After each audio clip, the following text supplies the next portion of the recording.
안녕하세요.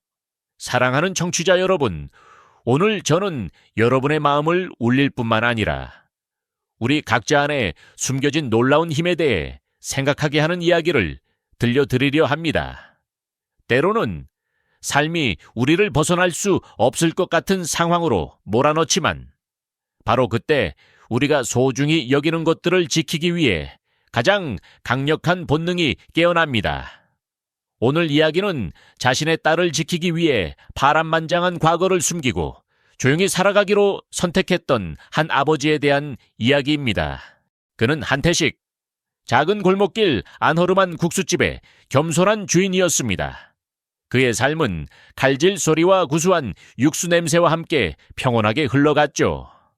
하지만 그의 고단한 외모와 고요함 뒤에는 위험천만한 밑바닥 세계와 얽혀있던 과거가 숨겨져 있었습니다.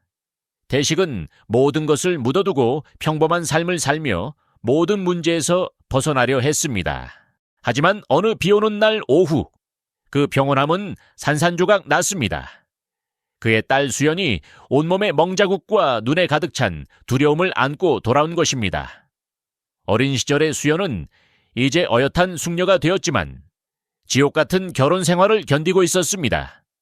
이 가슴 아픈 광경을 목격한 태식의 마음속에는 딸을 지키려는 본능이 불타올랐습니다. 과연 폭력적인 과거를 등지고 살았던 이 아버지가 딸에게 상처를 준 자들에게 맞설 수 있을까요? 그리고 그 대가는 무엇일까요? 한 아버지의 깊은 사랑과 용기로 가득 찬 이 극적이고 감동적인 여정을 저와 함께 들어보시죠. 한태식. 그의 이름은 동네 사람들에게는 그저 국수집 아저씨로 통했다.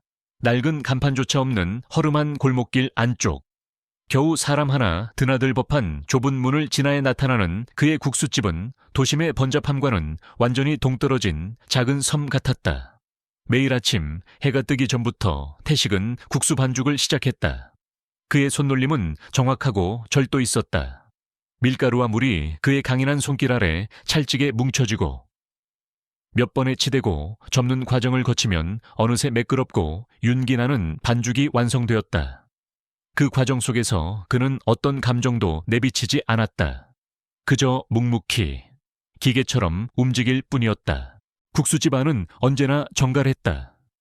기름때 하나 없이 반짝이는 스테인리스 조리대, 가지런히 놓인 양념통들, 그리고 손님들이 앉는 허름한 나무 탁자들까지도 그의 손길을 거치면 왠지 모르게 깨끗하고 정돈된 느낌을 주었다.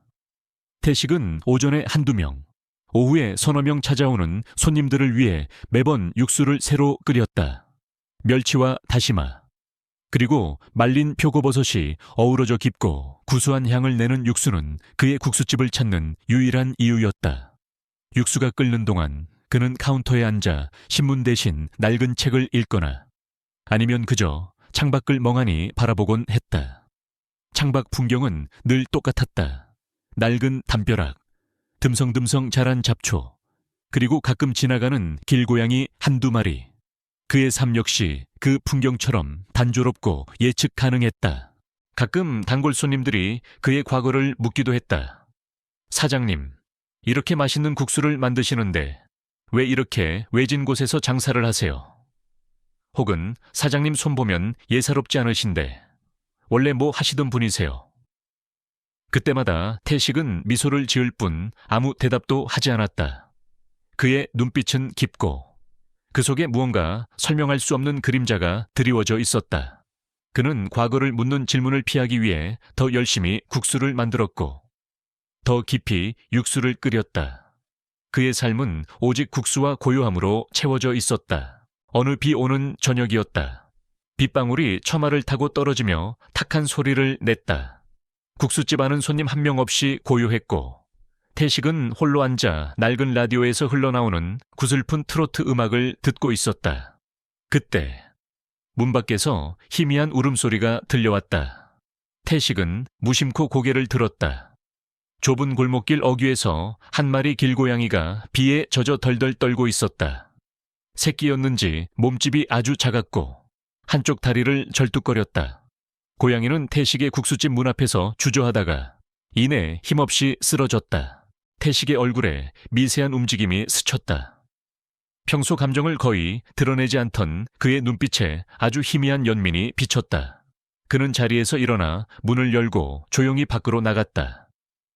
비에 젖은 고양이는 축 늘어져 눈조차 제대로 뜨지 못하고 있었다. 태식은 망설임 없이 고양이를 조심스럽게 안아 올렸다. 축축하고 차가운 몸뚱이가 그의 팔에 닿았다. 그는 고양이를 품에 안고 다시 국수집 안으로 들어왔다. 따뜻한 주방 안으로 들어온 태식은 고양이를 작은 바구니에 조심스럽게 내려놓았다. 그리고 능숙하게 구급상자에서 소독약과 붕대를 꺼냈다. 그의 손놀림은 마치 숙련된 의사 같았다.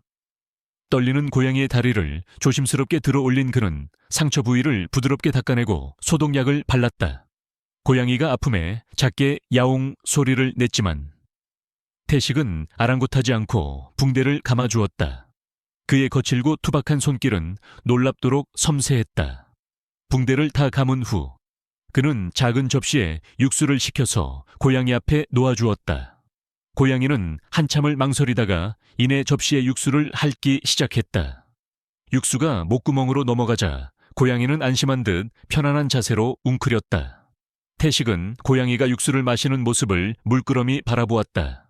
그의 얼굴에는 그제야 아주 희미한 미소가 번졌다. 그것은 마치 얼음장 같던 그의 마음에 따뜻한 햇살 한 줄기가 스며든 듯한 미소였다. 고양이는 다음 날 아침이 되어서야 겨우 기운을 차렸다.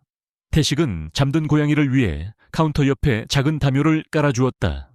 그가 다시 국수 반죽을 시작할 때 고양이는 작은 몸을 웅크린 채 편안하게 잠들어 있었다.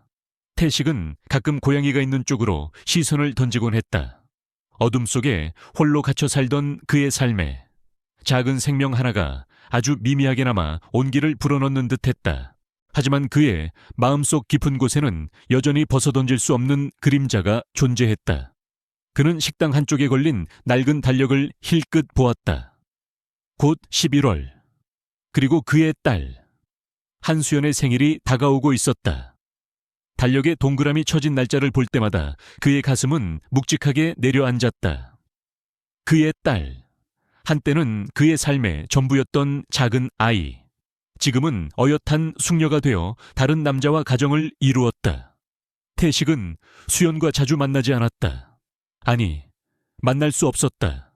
그의 과거가, 그의 정체가 수연의 삶에 그림자를 드리울까봐 그는 늘 두려워했다. 그는 카운터 서랍 깊숙이 넣어둔 낡은 사진 한 장을 꺼내 들었다. 사진 속에는 앳된 얼굴의 태식과 그의 무릎에 앉아 활짝 웃고 있는 어린 수연의 모습이 담겨 있었다. 사진 속 태식의 눈빛은 지금과는 사뭇 달랐다. 거칠고 날카로웠지만 동시에 수연을 향한 깊은 애정과 세상에 대한 어떤 저항감 같은 것이 서려 있었다. 그의 목에는 흐릿한 문신이 보였고 팔뚝에는 험한 삶의 흔적 같은 옅은 흉터들이 얼핏 드러나 있었다. 태식은 손가락으로 사진 속 수연의 얼굴을 조심스럽게 쓸어보았다. 그의 얼굴에 고통스러운 표정이 스쳤다. 그는 사진 뒤에 적힌 흐릿한 글씨를 읽어내려갔다. 아빠와 수연, 행복했던 시간. 그 행복했던 시간은 그에게는 너무나도 오래된, 잊히지 않는 꿈과 같았다. 그는 사진을 다시 서랍 깊숙이 집어넣었다. 과거는 봉인되어야 할 기억이었다. 그 기억이 다시 현실로 소환되는 순간 그의 평온한 삶은 산산조각 날 것이라는 것을 그는 본능적으로 알고 있었다. 째깍거리는 벽시계 소리가 유난히 크게 들렸다. 그의 삶은 국수집의 고요함 속에 갇혀 있었지만 그 고요함 아래에는 언제 터질지 모르는 시한폭탄이 숨겨져 있었다. 그리고 그 시한폭탄의 도화선은 이제 곧 딸 수연의 불행이라는 이름으로 점화될 참이었다. 며칠 후 국수집의 일상은 평소와 다름없이 흘러갔다. 길고양이는 이제 제법 기운을 차려 태식의 발치에 와서 몸을 부비기도 했다. 태식은 고양이에게 까미라는 이름을 붙여주었다. 까미는 태식의 고독한 공간에 예상치 못한 작은 활기를 불어넣었다. 하지만 그의 마음속에는 여전히 불길한 예감이 그림자처럼 드리워져 있었다. 그는 수연의 생일이 다가올수록 낡은 달력을 쳐다보는 횟수가 늘었다. 그날은 유난히 비가 많이 내리는 오후였다. 빗줄기가 창문을 때리는 소리가 요란했고 골목길은 한낮인데도 어둑어둑했다. 손님은 한 명도 없었고 태식은 까미를 무릎에 앉힌 채 멍하니 창밖을 보고 있었다. 그때 문이 스르륵 열리는 소리가 들렸다. 차가운 바람과 함께 빗방울이 몇 개 안으로 튀어들어왔다. 태식은 고개를 돌렸다. 문께 서 있는 여인은 한눈에 봐도 지쳐 보였다. 얼굴은 창백했고 눈가는 붉게 부어 있었다. 머리카락은 빗물에 젖어 얼굴에 착 달라붙어 있었고 얇은 재킷은 비에 젖어 몸에 달라붙어 있었다. 그녀의 목덜미에는 옅은 멍자국이 그리고 얇은 손목 위에는 짙은 보랏빛 멍이 선명하게 새겨져 있었다. 태식의 시선은 멍자국에 닿자마자 얼어붙었다. 그의 심장이 쿵 하고 떨어지는 소리가 들리는 듯했다. 그것은 다름 아닌 그의 딸 한수연이었다. 아바! 수연의 목소리는 너무나도 작고 떨려서 빗소리에 묻혀 사라질 듯했다. 태식은 아무 말도 하지 않았다. 그저 굳은 표정으로 딸을 바라볼 뿐이었다. 그의 눈빛은 흔들렸지만 그는 그 감정을 억누르려 애썼다. 수연은 망설이다가 조용히 안으로 들어섰다. 그녀의 발걸음은 힘이 없었고 금방이라도 쓰러질 듯 위태로워 보였다. 태식은 까미를 조심스럽게 내려놓고 자리에서 일어났다. 그는 딸에게 다가가 그녀의 젖은 어깨를 조용히 감쌌다. 그의 손은 조심스러웠지만 그 속에 담긴 감정은 거대한 파도와 같았다. 왜 이렇게 됐니? 태식의 목소리는 낮고 가라앉아 있었다. 그는 멍자국을 애써 외면하며 딸을 식탁으로 이끌었다. 수연은 아무 말 없이 앉았다. 그녀는 마치 오랜 시간 동안 아무것도 먹지 못한 사람처럼 굶주린 눈빛으로 주방을 쳐다봤다. 태식은 말없이 따뜻한 물을 데워 수건을 적셨다. 그는 젖은 수건으로 수연의 얼굴을 부드럽게 닦아주었다. 그의 손길은 거칠었지만 그 어느 때보다도 따뜻하고 조심스러웠다. 수연은 아버지의 손길에 몸을 맡긴 채 눈을 감았다. 그녀의 눈에서는 뜨거운 눈물이 주르륵 흘러내렸다. 태식은 딸에게 따뜻한 국수 한 그릇을 내주었다. 평소와 다름없이 정성스럽게 끓여낸 육수와 쫄깃한 면발. 수연은 젓가락을 들었지만 쉽사리 먹지 못했다. 그녀는 그저 김이 모락모락 피어나는 국수를 멍하니 바라볼 뿐이었다. 태식은 딸의 맞은편에 앉아 그녀의 모습을 지켜보았다. 그의 시선은 딸의 얼굴에 있는 멍자국, 그리고 손목의 멍자국에 머물렀다. 그의 심장 속에서는 뭔가 차갑고 날카로운 것이 솟아오르는 듯했다. 하지만 그는 여전히 그 감정을 억누르려 애썼다. 괜찮아. 천천히 먹어. 태식은 평소와 달리 부드러운 목소리로 말했다. 수연은 그제야 천천히 젓가락을 움직여 국수를 한 입 먹었다. 뜨거운 국물이 목구멍을 타고 넘어가자 그녀의 몸이 미세하게 떨렸다. 그녀는 연이어 국수를 먹기 시작했다. 마치 먹는 행위가 자신을 보호하는 유일한 방법인 것처럼 그녀는 국수에 매달렸다. 태식은 딸이 국수를 다 먹을 때까지 묵묵히 앉아 있었다. 식사를 마친 수연은 테이블에 엎드려 울음을 터뜨렸다. 그 느낌은 빗소리보다 더 크게 들렸다. 태식은 조용히 수연의 등을 토닥였다. 그의 손바닥은 딸의 마른 몸을 통해 전해지는 고통을 느낄 수 있었다. 집에 무슨 일 있었니? 그는 조심스럽게 물었다. 수연은 고개를 저으며 말했다. 그냥 너무 힘들어요. 아빠, 더 이상은 못 버티겠어요. 그녀는 울먹이며 간신히 말을 이었다. 그 사람은 날 때렸어요. 시어머니는 아무것도 못 본 척했고 시아버지는 날 벌레 보듯 했어요. 매일매일이 지옥이었어요. 숨 막혀 죽을 것 같았어요. 수연의 고백은 태식의 심장을 칼로 찢는 듯했다. 그의 눈빛은 이글거렸다. 과거의 냉혹함과 폭력성이 그의 깊은 내면에서 꿈틀거리는 것을 느꼈다. 그는 딸을 지켜주지 못했다는 죄책감, 그리고 딸에게 고통을 준 자들에 대한 분노로 온몸이 떨렸다. 하지만 그는 여전히 이성을 붙잡으려 애썼다. 안 돼. 다시 돌아가면 안 돼. 그는 자신에게 되뇌었다. 그는 수연을 안아주었다. 그의 품은 딸에게 유일한 안식처였다. 그날 밤 수연은 국수집 방에서 잠들었다. 태식은 그녀의 곁에 앉아 잠든 딸의 얼굴을 바라보았다. 그녀의 얼굴은 여전히 창백했고 눈개는 눈물 자국이 선명했다. 잠결에도 수연은 작게 흐느끼며 손을 허공에 휘젓는 듯했다. 싫어. 때리지 마. 그녀는 작은 목소리로 중얼거렸다. 태식의 심장이 쿵하고 다시 한번 내려앉았다. 그의 분노는 이제 더 이상 억누를 수 없는 지경에 이르렀다. 그는 자신의 과거를, 그 폭력적인 본성을 다시 깨워야 할지도 모른다는 공포와 동시에 딸을 위해 어떤 짓이든 할 수 있다는 맹렬한 결의가 뒤섞이는 것을 느꼈다. 새벽녘 고요한 국수집에 전화벨 소리가 요란하게 울렸다. 태식은 깜짝 놀라 전화를 받았다. 수화기 너머에서는 남자의 목소리가 들려왔다. 불쾌하고 오만하며 동시에 위협적인 목소리였다. 거기 한수연 씨, 집 맞습니까? 제 와이프가 거기에 가 있는 것 같던데 당장 돌려보내시오. 어딜 감히 함부로 집을 나가 버릇없는 계집 같은 이라고 이러면 당신도 가만두지 않을 테니 각오하시오. 남자의 목소리는 끓어오르는 용암처럼 뜨거웠고 그 속에는 폭력의 그림자가 짙게 드리워져 있었다. 태식의 얼굴은 순식간에 차갑게 굳어졌다. 그의 눈빛은 마치 깊은 심연처럼 어둡고 위험해 보였다. 그는 수화기를 든 손에 힘을 주었다. 그의 몸속 깊은 곳에서 잠자고 있던 짐승이 드디어 눈을 뜬 듯했다. 평온했던 국수집의 일상은 산산조각났다. 딸의 고통과 사위의 오만한 협박은 태식을 과거의 어둠 속으로 강제로 끌어당겼다. 그는 이제 더 이상 숨을 곳이 없었다.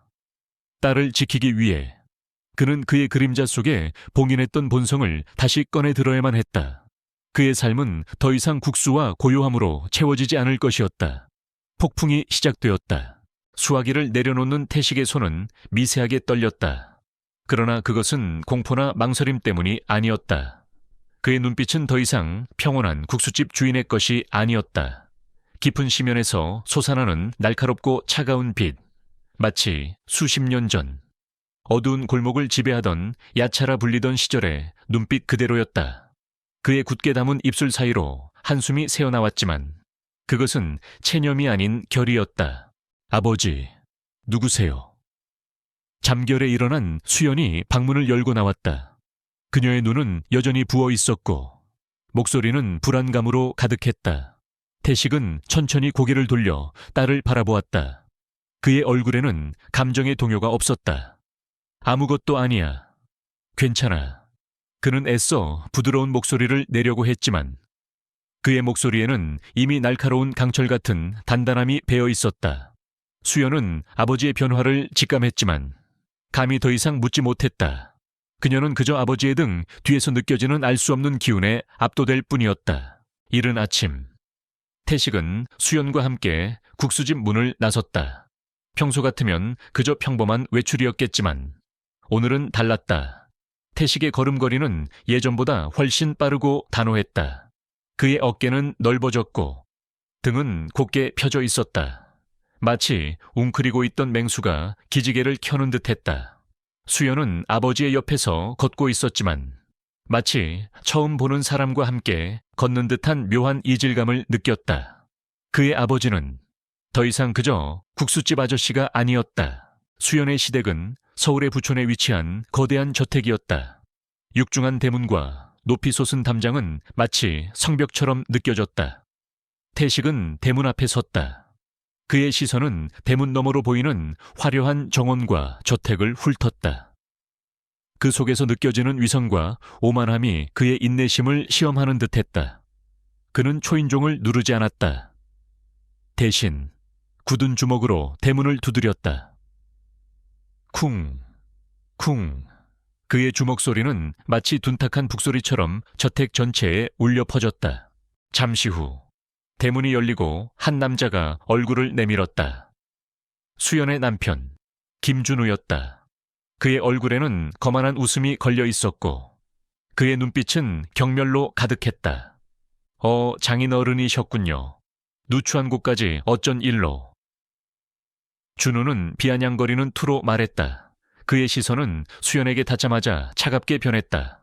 너, 감히 어딜 도망갔다 온 거야. 내가 누군지 잊었나 본데. 그는 수연의 팔을 잡아 끌어 집 안으로 던지려 했다. 바로 그때였다. 태식의 움직임은 번개처럼 빨랐다. 준우의 손이 수연에게 닿기도 전에 태식의 손이 그의 손목을 낚아챘다. 그의 악력은 상상 이상이었다. 준우는 고통에 신음하며 손목을 비틀었다. 이 노인네가, 감히. 준우가 소리쳤다. 태식은 아무 말 없이 준우의 손목을 놓아주었다. 준우는 손목을 잡고 뒷걸음질 쳤다. 그의 얼굴은 고통과 함께 당황스러움으로 일그러져 있었다. 그는 방금 자신이 경험한 힘이 그저 평범한 국수집 주인의 것이 아님을 직감했다. 우리 수연이에게 손대지 마라. 태식의 목소리는 낮고 위협적이었다. 그의 눈빛은 마치 먹이를 노리는 맹수처럼 번뜩였다. 준우는 태식의 눈을 똑바로 쳐다볼 수 없었다. 그의 등골에는 식은땀이 흘렀다. 그때 저택 안에서 김성태가 나왔다. 수연의 시아버지이자 이 집안의 실세였다. 그는 흰색 와이셔츠에 정갈한 수트를 입고 있었고 얼굴에는 은근한 권위와 거만함이 배어 있었다. 무세운 소란인가? 성태는 불쾌한 표정으로 물었다. 그의 시선은 태식에게 닿자마자 경멸감으로 변했다. 아, 수연이 아버님이셨군. 딸 교육을 어떻게 시켰기에 집을 뛰쳐나가고 사위를 때리고, 그러나 이런 무례는 처음 당해보는군. 성태는 한심하다는 듯 혀를 찼다. 그는 태식의 허름한 옷차림과 국수집 주인이라는 배경을 이미 알고 있는 듯했다. 내 딸에게 무슨 짓을 했는지 다 알고 왔다. 태식은 성태의 눈을 똑바로 쳐다보며 말했다. 그의 목소리에는 한치의 흔들림도 없었다. 당신 아들이 내 딸에게 폭력을 휘둘렀어. 당신도 알고 있었으면서 방관했지. 성태는 코웃음을 쳤다. 고작 그런 일 가지고 이렇게 소란을 피우나 부부싸움이야 흔한 일이고, 우리 집안의 대소사를 장인이라는 사람이 감히 간섭하는 건 도리가 아니지. 내 아들이야 수연이를 가르치려 했을 뿐이야. 가르쳐. 태식의 목소리가 한 옥타브 낮아졌다. 그의 주먹이 저절로 쥐어졌다. 가르친다는 명목으로 폭력을 휘두르는 건 인간이 할 짓이 아니야. 내 딸의 몸에 난 멍자국이 당신 눈에는 안 보이는가? 그 순간 성태의 얼굴에 미세한 경련이 일었다. 어디 감히 반말인가? 주제를 알아야지. 나는 김성태다. 당신 같은 천박한 국수집 주인하고는 말이 통하지 않는군. 성태는 경멸스러운 눈빛으로 태식을 노려보았다. 그는 옆에 서 있던 경호원들에게 눈짓했다. 건장한 경호원 2명이 태식에게 다가섰다. 수연은 겁에 질려 아버지의 옷자락을 붙잡았다. 아빠, 안 돼요. 싸우지 마세요. 제발. 그녀는 아버지의 과거를 조금이나마 알고 있었다. 그가 다시 폭력에 물들기를 원치 않았다. 태식은 딸의 손을 부드럽게 쓰다듬었다. 그리고는 경호원들을 향해 천천히 시선을 돌렸다. 그의 눈빛에는 경고가 담겨 있었다. 물러서라. 내 딸에게 더 이상 상처를 주지 마라. 그렇지 않으면 당신들도 후회하게 될 것이다. 그의 목소리는 차분했지만 그 속에는 폭발 직전의 용암 같은 기운이 서려 있었다. 경호원들은 태식의 눈빛에 잠시 주춤했다. 그들의 본능이 그 남자에게서 나오는 알 수 없는 위험을 감지했다. 그러나 김성태의 명령은 절대적이었다. 뭐해? 당장 저자를 끌어내. 경호원 한 명이 태식에게 달려들었다. 그는 태식의 팔을 잡으려 했다. 하지만 태식의 움직임은 그보다 한 수 위였다. 태식은 몸을 가볍게 틀어 경호원의 손길을 피했고, 동시에 그의 손바닥이 경호원의 옆구리를 강타했다. 퍽 둔탁한 소리가 울려 퍼졌다. 경호원은 비명을 지르며 바닥에 쓰러졌다. 그의 얼굴은 고통으로 일그러져 있었고 숨조차 제대로 쉬지 못했다. 다른 경호원이 망설이는 사이 태식은 다시 한번 움직였다. 그의 주먹이 다른 경호원의 턱을 정확히 가격했다. 콰직하는 소리와 함께 경호원은 정신을 잃고 쓰러졌다. 모든 것이 순식간에 벌어졌다. 김준호는 겁에 질려 뒷걸음질 쳤고 김성태의 얼굴은 창백하게 질렸다. 그는 태식이 평범한 사람이 아니라는 것을 그제야 깨달았다. 그의 눈에 비친 태식은 더 이상 허름한 국수집 주인이 아니었다. 그는 거칠고 위험하며 자신이 결코 감당할 수 없는 존재였다. 이런 무례배 같은 자가 감히 내 아들을 때리고 경호원을 폭행해 이 일은 그냥 넘어가지 않을 것이다. 당신의 국수집은 물론이고 당신 딸의 앞날까지 모두 망쳐버릴 테다. 성태는 분노와 두려움이 뒤섞인 목소리로 소리쳤다. 그는 태식의 과거를 알아내기 위해 모든 수단을 동원할 것이라는 것을 이미 마음먹었다. 태식은 성태의 협박에도 눈 하나 깜짝하지 않았다. 그의 눈빛은 오히려 더욱 차갑게 빛났다. 나는 내 딸을 지킬 것이다. 어떤 대가를 치르더라도 당신들이 내 딸에게 행한 짓에 대해 반드시 대가를 치르게 될 것이다. 그는 수연의 손을 잡고 몸을 돌렸다. 수연은 여전히 충격에 휩싸여 있었지만 아버지의 단단한 손에서 느껴지는 온기에 알 수 없는 안도감을 느꼈다. 그들은 성태의 저택을 떠났다. 태식의 등 뒤에서 성태의 분노에 찬 고함 소리가 들려왔지만 그는 더 이상 뒤돌아보지 않았다. 그의 그림자 속에 봉인되었던 과거가 이제 그의 딸을 지키기 위해 드디어 세상 밖으로 모습을 드러낸 것이었다. 김성태는 태식의 과거를 파헤치기 시작할 것이고 태식은 그 과거를 통해 그들을 무너뜨릴 계획을 세울 것이다. 피할 수 없는 대결에 서막이 올랐다. 김성태의 분노는 타오르는 불길 같았다. 그의 아들이 폭행당하고 경호원들이 쓰러진 사건은 단순한 봉변이 아니었다. 그것은 그의 권위에 대한 정면 도전이자 그의 명성에 먹칠을 하는 행위였다. 그는 태식이 평범한 국수집 주인 행세를 하고 있지만 분명 무언가 숨기고 있다는 것을 직감했다. 성태는 즉시 자신의 모든 인맥과 자원을 동원하여 한태식이라는 이름 석자를 파헤치기 시작했다. 그의 명령은 단호했다. 어떤 방법으로든 저 차의 밑바닥까지 모조리 파헤쳐라. 그리고 내가 다시는 고개를 들 수 없게 만들어라. 며칠 후 태식의 국수집에 미묘한 변화가 감지되기 시작했다. 평소 드문드문 찾아오던 단골 손님들의 발길이 뜸해졌다. 누군가 의도적으로 국수집 주변에 불쾌한 소문을 퍼뜨리는 듯했다. 저 국수집 주인, 예전에 건달이었다더라. 딸이 문제 많아서 시댁에서 쫓겨났다더라. 국수집 육수에 이상한 걸 넣었는데 같은 근거 없는 소문들이 골목길을 떠돌았다. 이로 인해 매출은 급격히 줄어들었고 태식의 얼굴에는 다시금 깊은 그림자가 드리워졌다.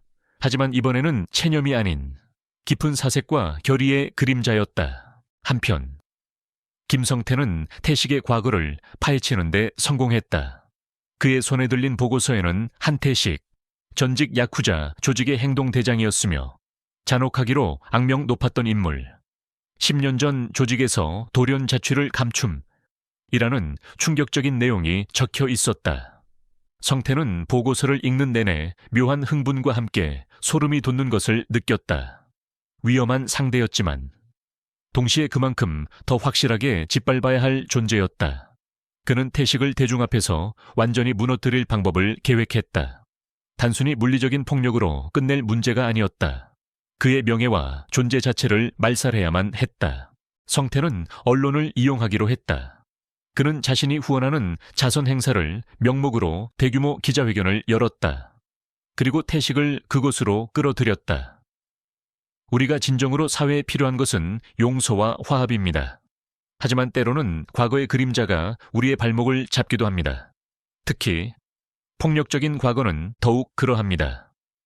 성태는 연설 도중 비장한 표정으로 태식을 겨냥하는 듯한 발언을 했다. 기자회견 당일 태식은 수연에게 알리지 않고 홀로 김성태의 주최하는 행사장으로 향했다.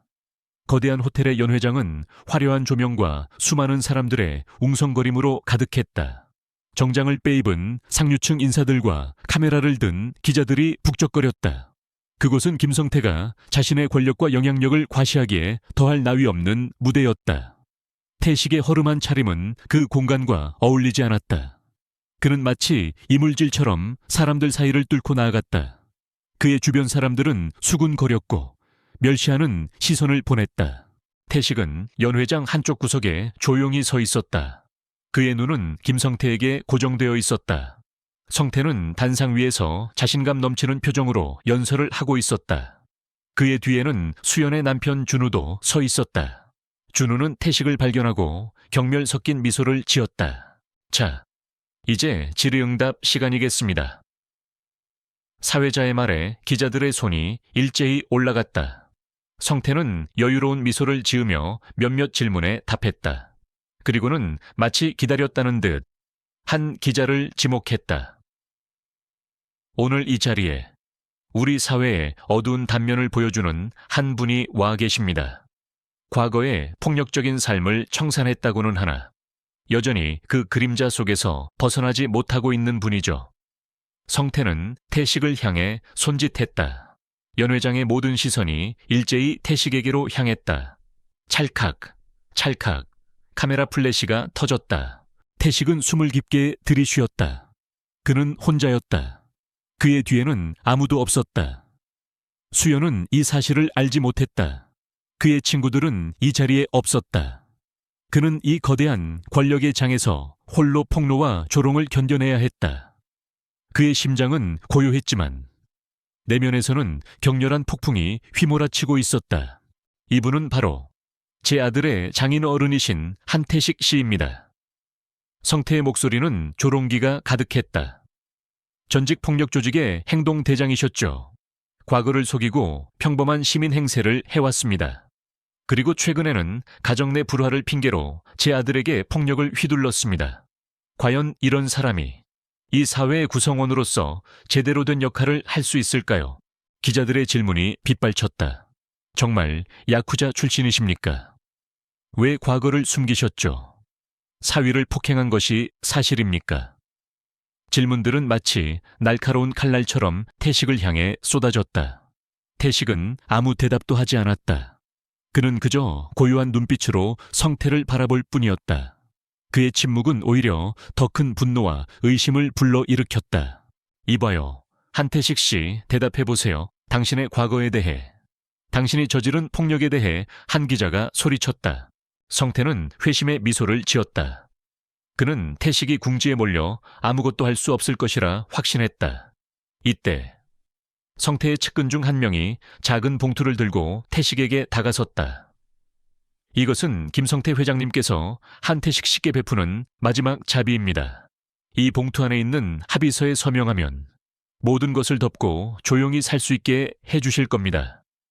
물론 당신 딸과는 인연을 끊는 조건으로요. 그는 봉투를 태식에게 내밀었다. 봉투 안에는 거액의 합의금과 함께 수연의 이혼 및 양육권 포기 각서가 들어있었다. 그것은 태식에게 수연을 포기하라는 협박이었다. 태식의 손이 봉투를 잡았다. 그의 눈빛은 흔들렸다. 딸을 향한 사랑과 그 사랑 때문에 겪어야 할 고통 사이에서 그는 잠시 갈등했다. 그의 과거가 다시 수연의 삶에 드리워지는 것을 막을 수 있는 마지막 기회일 수도 있었다. 하지만 그 순간 그는 수연의 창백한 얼굴, 그녀의 목에 새겨진 멍자국, 그리고 잠결에 흐느끼던 작은 목소리를 떠올렸다. 싫어. 때리지 마. 이 종이 쪼가리로 내 딸의 고통을 덮으라고. 태식의 목소리가 연 회장 전체에 울려 퍼졌다. 그의 목소리는 낮았지만 그 어떤 웅장한 연설보다도 강렬하고 위협적이었다. 그의 눈빛에는 다시금 야차의 광기가 스며들었다. 당신이 감히 내 딸을 폭행하고 유린한 대가를 돈으로 치르려 해. 성태의 미소가 사라졌다. 뭐라고 이자가 미쳤군. 당장 끌어내. 하지만 태식의 행동은 성태의 예상을 뛰어넘었다. 그는 봉투를 찢어버렸다. 종이 조각들이 허공에 흩날렸다. 그리고 그의 시선은 다시 성태에게로 향했다.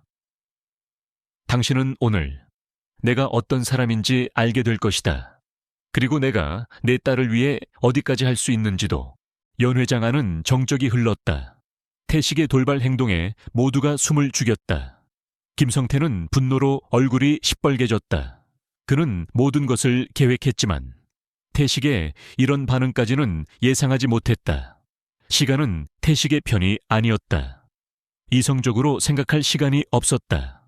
그는 이제 극한의 압박 속에서 홀로 김성태라는 거대한 권력에 맞서야만 했다. 폭풍의 눈으로 그 스스로 걸어 들어간 것이다. 태식의 돌발적인 행동은 연 회장 안에 감돌던 정적을 산산이 부쉈다. 찢겨진 합의서 조각들이 허공에 나부끼다 바닥에 떨어졌다. 김성태는 분노로 일그러진 얼굴로 태식을 노려보았다. 그의 눈에는 이미 증오심이 가득했다. 저자를 당장 끌어내, 그리고 내 눈앞에서 다시는 얼쩡거리지 못하게 해. 그의 명령에 따라 여러 명의 경호원들이 태식에게 달려들었다. 하지만 태식은 이미 김성태의 다음 수를 예측하고 있었다. 그의 시선은 경호원들에게 닿았지만 그의 정신은 마치 물결 위를 미끄러지는 배처럼 차분했다. 과거의 모든 훈련과 경험이 그의 몸속에 각인되어 있었다. 근육은 이완되어 있었고 호흡은 고요했다. 그는 마치 폭풍우가 몰아치는 바다 한가운데에 떠있는 바위처럼 굳건했다. 첫 번째 경호원이 태식에게 주먹을 날렸다.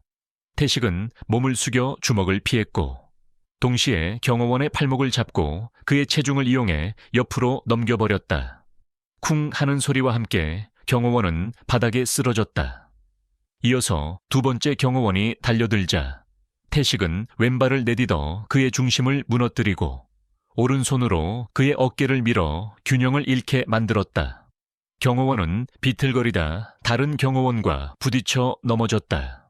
태식의 움직임은 빠르고 정확했지만 동시에 불필요한 과장은 없었다. 그의 동작 하나하나에는 오랜 시간 연마된 기술과 경험이 묻어 있었다. 그것은 단순히 싸움을 잘하는 것을 넘어 상대방의 움직임을 읽고 제압하는 본능적인 능력이었다. 그는 주변의 탁자와 의자를 이용해 경호원들의 움직임을 제한했고 결코 과도한 폭력을 사용하지 않고 그들을 무력화시켰다. 연 회장 안은 순식간에 아수라장이 되었다. 사람들은 비명을 지르며 뒤로 물러섰고 기자들은 플래시를 터뜨리며 이 모든 상황을 담으려 애썼다. 김성태는 단상 위에서 이 광경을 믿을 수 없다는 듯 지켜보고 있었다. 그의 얼굴은 분노와 함께 경악으로 물들었다. 저런 미친놈이 저자를 제압하지 못하고 뭐 하는 거야? 그는 소리쳤다. 태식은 경호원들을 제압한 후 천천히 김성태를 향해 걸어갔다. 그의 걸음걸이는 무거웠지만 그 어떤 방해물도 그를 막을 수 없을 것 같았다. 그의 눈빛은 맹렬했고 그 속에서 불타오르는 분노는 연 회장의 뜨거운 조명보다도 더 강렬하게 타올랐다. 바로 그때 성태의 비서가 뛰쳐나와 무언가를 외쳤다. 회장님, 큰일 났습니다. 방금 YTN에서 속보가 터졌습니다. 성태는 비서의 말에 잠시 당황했다. 태식은 그 순간을 놓치지 않았다. 그는 단상 아래에 있던 마이크를 집어 들었다. 쩌렁쩌렁 울리는 피드백 소리가 연 회장을 가득 채웠다. 김성태, 당신은 오늘 이 자리에서 나를 모욕하고 내 딸의 명예를 더럽히려 했다. 하지만 당신의 더러운 진실은 이미 세상에 드러나기 시작했다. 그의 말이 끝나자마자 연 회장 곳곳에 설치된 대형 스크린에서 영상이 재생되기 시작했다. 그것은 김성태가 불법 정치 자금을 받고 비자금을 조성하며 심지어 태식의 딸인 수연을 폭행하도록 사주하는 듯한 내용의 녹취록과 내부 고발 문서들이었다. 영상 속에는 성태가 부하들에게 그 계집을 길들여야 해. 내가 누군지 똑똑히 보여줘. 라고 지시하는 목소리가 생생하게 담겨 있었다. 자료들은 구체적이고 명백했으며 그 어떤 변명도 통하지 않을 만큼 강력했다. 연 회장 안은 경악으로 가득 찼다. 기자들은 카메라를 스크린으로 돌렸고 셔터 소리가 폭죽처럼 터져 나왔다. 상류층 인사들은 서로의 얼굴을 마주보며 웅성거렸다.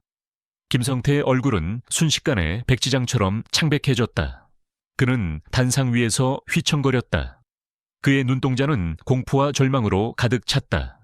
그는 자신이 태식을 함정에 빠뜨렸다고 생각했지만 오히려 자신이 태식의 교묘한 함정에 빠진 것이었다. 이럴 수가. 이건 조작이야. 전부 거짓말이야. 성태는 필사적으로 소리쳤지만 그의 목소리는 이미 설득력을 잃었다.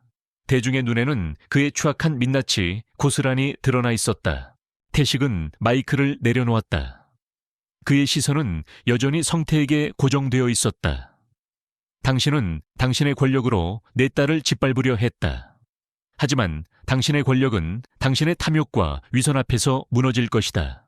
그 순간 연 회장 문이 활짝 열리고 경찰들이 들이닥쳤다. 그들은 즉시 김성태와 그의 아들 준우를 체포했다. 준우는 아버지를 원망하는 눈빛으로 쳐다보았지만 이미 때는 늦었다.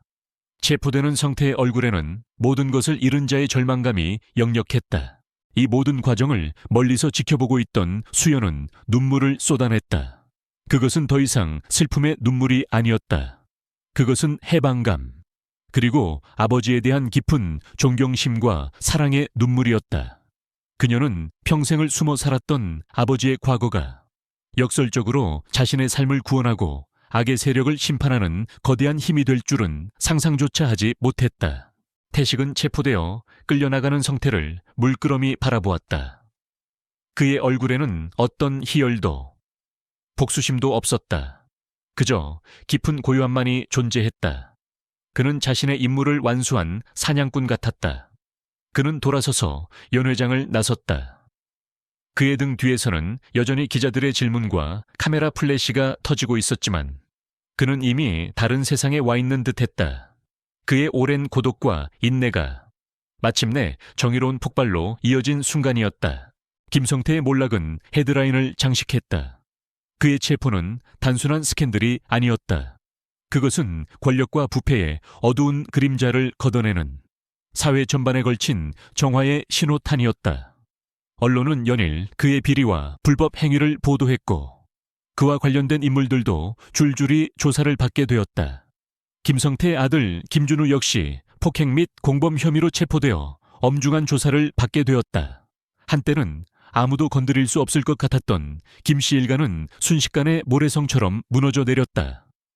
모든 것이 한태식이라는 과거를 숨기고 살던 국수집 주인의 손에서 시작되었다는 사실은 대중에게 충격과 동시에 묘한 카타르시스를 선사했다. 국수집 골목은 이제 조용하지 않았다. 오히려 사람들로 북적였다. 사람들은 태식의 국수를 맛보기 위해 혹은 그에게 존경의 눈빛을 보내기 위해 먼 길을 마다하지 않고 찾아왔다. 그의 국수집은 더 이상 외진 곳의 허름한 가게가 아니었다. 그것은 정의가 승리하는 상징이자 평범한 사람이 부조리에 맞서 싸워 이긴 이야기가 시작된 장소였다. 어느 맑은 오후, 국수집은 평소보다 한산했다. 수연은 주방 한쪽에서 그릇을 닦고 있었고 태식은 카운터에 앉아 조용히 손님들이 남기고 간 쪽지들을 읽고 있었다. 그 쪽지들에는 응원과 감사의 메시지가 가득했다. 그의 얼굴에는 오랜만에 편안한 미소가 걸려 있었다. 아빠. 수연이 조용히 태식을 불렀다. 태식은 고개를 들었다. 수연의 눈은 여전히 붉었지만 그 속에는 더 이상 슬픔이나 불안이 아닌 깊은 안도감과 새로운 희망이 빛나고 있었다. 미안해요. 제가 아빠를 다시 그런 과거로 끌어들인 것 같아서. 태식은 고개를 저었다. 그의 시선은 멀리 창밖을 향했다. 까미가 햇살 아래서 나른하게 졸고 있었다. 아니야, 수연아. 그의 목소리는 낮고 진심이 담겨 있었다. 어차피 아빠의 과거는 언제든 다시 찾아올 수 있는 그림자 같은 것이었어. 그걸 피해서 살아온 지난 세월이 오히려 아빠를 더 외롭게 만들었지. 그는 잠시 말을 멈췄다. 그리고 수연의 눈을 똑바로 쳐다보았다. 너는 아빠에게 가장 소중한 존재다. 너의 고통을 보면서 아빠는 더 이상 숨어 지낼 수 없다고 생각했어. 아빠의 과거가 아무리 어둡고 힘들었어도 그 안에는 널 지킬 수 있는 힘이 있었어. 그걸 사용하지 않는다면 아빠는 평생 후회했을 거야. 수연은 눈물을 글썽이며 고개를 끄덕였다. 그녀의 마음속에는 아버지에 대한 미안함과 동시에 헤아릴 수 없는 감사함과 존경심이 차올랐다. 그녀는 아버지의 손을 잡았다. 태식의 손은 거칠었지만 그 어느 때보다도 따뜻하고 든든하게 느껴졌다. 이제 저는 어떻게 해야 할까요? 아빠. 수연이 조심스럽게 물었다. 태식은 미소를 지었다. 네가 하고 싶은 것을 해라. 너는 더 이상 그들의 그림자 아래에 있지 않아. 네가 원하는 대로 네 삶을 새롭게 시작할 수 있어. 그는 잠시 생각하더니 말을 이었다. 그리고 아빠는 네가 아픈 사람들을 돕는 일에 재능이 있다고 생각해. 네가 겪었던 고통이 다른 사람들에게는 희망이 될 수도 있어. 태식은 국수집에서 번 돈과 김성태 일가로부터 받은 합의금 중 일부를 사용해 수연의 빛이라는 이름의 재단을 설립하기로 결정했다. 이 재단은 가정폭력 피해자들에게 법률 상담과 심리치료를 지원하고 새로운 삶을 시작할 수 있도록 자립을 돕는 역할을 할 것이었다. 그는 과거의 어두운 경험을 통해 얻은 강인함과 통찰력을 이제는 사회의 빛으로 바꾸려 했다. 며칠 후 태식의 국수집에는 한 남자가 찾아왔다. 깡마른 체구에 안경을 쓴 그는 김성태의 비서였던 박진우였다. 그는 한때 성태에 충실한 신복이었지만 성태의 비리가 폭로된 후 양심의 가책을 느끼고 경찰에 모든 사실을 털어놓아 결정적인 증거를 제공했던 인물이었다. 박진우는 고개를 숙이며 말했다. 한태식 사장님, 정말 죄송합니다. 제가 그때 회장님의 만행을 막지 못해서. 수연 씨에게도 면목이 없습니다. 그의 목소리에는 진심 어린 후회와 죄책감이 담겨 있었다. 태식은 박진우를 물끄러미 바라보았다. 그의 눈빛에는 더 이상 적대감이 없었다. 이제라도 진실을 말해줘서 고맙다.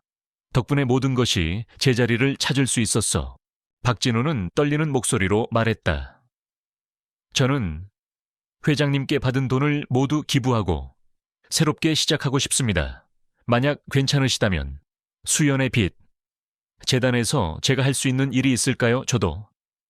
제가 저지른 잘못을 속죄하고 싶습니다. 태식은 박진우의 눈에서 진심을 보았다. 그는 고개를 끄덕였다. 좋다. 너의 경험은 분명 도움이 될 것이다.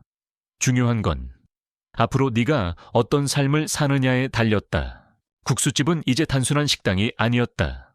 그것은 상처받은 영혼들이 찾아와 치유받고 새로운 희망을 품는 장소가 되었다. 태식은 예전처럼 묵묵히 국수를 만들었다. 하지만 그의 국수에는 이제 단순히 구수한 육수의 맛만이 아니라 삶의 깊은 지혜와 따뜻한 인간미가 더해져 있었다. 몇 년이 흘렀다. 한태식의 국수집은 이제 골목길의 명물이자 희망의 상징이 되었다. 간판도 없이 소박했던 가게는 이제 한태식 국수라는 정겨운 이름과 함께 작지만 깔끔한 간판을 달고 있었다. 오전 10시부터 오후 8시까지 영업하는 국수집 앞에는 언제나 긴 줄이 늘어서 있었다. 사람들은 그의 국수 맛도 마시지만 그 국수에 담긴 한 남자의 굳건한 의지와 진심을 맛보러 오는 듯했다. 태식은 여전히 주방을 지켰다. 그의 손놀림은 변함없이 절도 있었고 육수 냄비에서는 변함없이 구수한 향이 피어올랐다. 하지만 그의 얼굴에는 이제 더 이상 과거의 그림자가 아닌 따뜻하고 온화한 미소가 자리 잡고 있었다. 그는 손님들과 짧은 대화를 나누기도 했고 가끔은 힘들어 보이는 사람들에게 아무 말 없이 국수 한 그릇을 더 내어주기도 했다. 그의 눈빛은 깊어졌지만 그 깊이 속에는 이제 평온과 자비심이 깃들어 있었다. 수연은 수연의 빛 재단에 모든 것을 쏟아부었다. 그녀는 직접 가정폭력 피해자들을 만나 이야기를 듣고 그들에게 필요한 법률적, 심리적 지원을 연결해 주었다. 그녀의 경험은 그들에게 큰 공감과 위로가 되었다. 재단은 꾸준히 성장했고 이제는 전국적인 네트워크를 가진 어엿한 비영리 단체가 되었다. 수연은 더 이상 과거의 상처에 갇힌 나약한 여인이 아니었다. 그녀는 자신이 겪었던 고통을 다른 이들의 희망으로 바꾸는 강인하고 아름다운 여성으로 성장했다. 그녀의 얼굴에는 밝고 건강한 웃음꽃이 피어 있었다. 어느 봄날 오후, 국수집 안은 유난히 활기찼다. 태식은 주방에서 국수를 삶고 있었고 수연은 손님들에게 음식을 날랐다. 까미는 마루 한 구석에서 햇살을 받으며 나른하게 낮잠을 자고 있었다. 그때 문이 열리고 한 무리의 사람들이 들어섰다. 그들은 수연의 빛 재단에서 후원을 받아 자립에 성공한 여성들과 그들의 아이들이었다. 그들의 얼굴에는 하나같이 밝은 미소가 걸려 있었다. 사장님, 저희가 드디어 작은 가게를 열었어요. 이거 저희가 직접 만든 빵이에요. 한 여성이 환한 얼굴로 갓 구운 빵을 내밀었다. 또 다른 여성은 작은 화분을 내밀며 저희 아들이 사장님께 꼭 드리고 싶대요. 이제 학교도 잘 가고 친구들도 많이 사귀었어요. 라고 말했다. 아이들은 태식에게 달려들어 품에 안겼다. 태식은 그들의 선물을 받아들고 진심으로 환하게 웃었다. 그의 눈가에는 따뜻한 물기가 맺혔다. 그때 재단에서 함께 일하는 박진우 변호사가 들어섰다. 그는 더 이상 과거의 음침한 비서가 아니었다. 말쑥한 정장 차림에 밝은 표정을 한 그는 태식에게 다가와 고개를 숙였다. 회장님, 아니, 사장님, 재단에 새로 들어온 후원자들이 많습니다. 사업 확장 논의도 해야 하고 법률 자문도 필요해서 잠시 시간을 내주실 수 있으실까요? 그의 목소리에는 존경심이 가득했다. 태식은 고개를 끄덕였다. 알겠네. 오늘 저녁에 시간 괜찮으니 사무실로 오게. 그는 이제 국수집 주인뿐만 아니라 재단의 실질적인 정신적 지주이자 조언자의 역할도 하고 있었다. 그의 지혜와 경험은 재단 운영에 큰 도움이 되었다. 저녁이 되자 국수집 문을 닫았다. 수연은 오랜만에 아빠와 함께 마주 앉아 따뜻한 국수를 먹었다. 아빠, 요즘 정말 행복해 보여요. 수연이 말했다. 태식은 고개를 끄덕였다. 그래, 이제야 진짜 삶을 사는 것 같아. 과거를 숨기고 도망쳤던 시간이 얼마나 어리석었는지 깨달았지. 그는 수연의 손을 잡았다. 모든 건 너 덕분이다. 네가 아니었다면 아빠는 여전히 어둠 속에 갇혀 살았을 거야. 네가 아빠를 세상 밖으로 꺼내준 거야. 수연은 눈물을 글썽이며 아빠의 품에 안겼다. 그들의 삶은 더 이상 상처와 고통으로 얼룩져 있지 않았다. 폭풍을 겪고 난 뒤 찾아온 고요함처럼 그들은 진정한 평화와 행복을 찾았다. 한태식의 국수집 한쪽 벽에는 이제 2장의 사진이 나란히 걸려 있었다. 하나는 어린 수연과 앳된 태식이 해맑게 웃고 있는 오래된 사진이었다. 그리고 그 옆에는 태식과 수연이 수연의 빛 재단에서 도움을 받은 사람들과 함께 환하게 웃고 있는 최근 사진이 걸려 있었다. 두 사진 속 태식의 눈빛은 달랐지만 그 눈빛 속에 담긴 딸에 대한 사랑과 세상에 대한 따뜻한 마음은 변함이 없었다. 국수집 문 밖으로는 어둠이 깔리고 있었지만 국수집 안은 따뜻한 온기와 희망의 빛으로 가득했다. 갓 끓여낸 육수 냄새와 사람들의 웃음소리가 어우러져 아름다운 하모니를 이루었다. 한태식의 이야기는 이제 단순히 한 남자의 과거사 청산이 아니었다. 그것은 용서와 치유, 그리고 진정한 사랑의 힘으로 어둠을 이겨내고 새로운 시작을 알리는 영원히 기억될 희망의 서사시가 되었다. 이로써 이야기가 완성되었습니다. 이 이야기가 당신에게 깊은 감동을 주었기를 바랍니다. 여러분 혹시 이 이야기처럼 여러분의 삶 속에도 숨겨진 이야기들이 있으신가요? 여러분의 마음속 깊이 간직하고 있던 꿈이나 혹은 해결되지 않은 갈등이 있으신가요? 댓글로 여러분의 이야기를 나눠주세요. 여러분의 이야기가 또 다른 누군가에게 희망과 용기가 될 수 있습니다. 좋아요와 구독도 잊지 마시고 다음 이야기에서 또 만나요.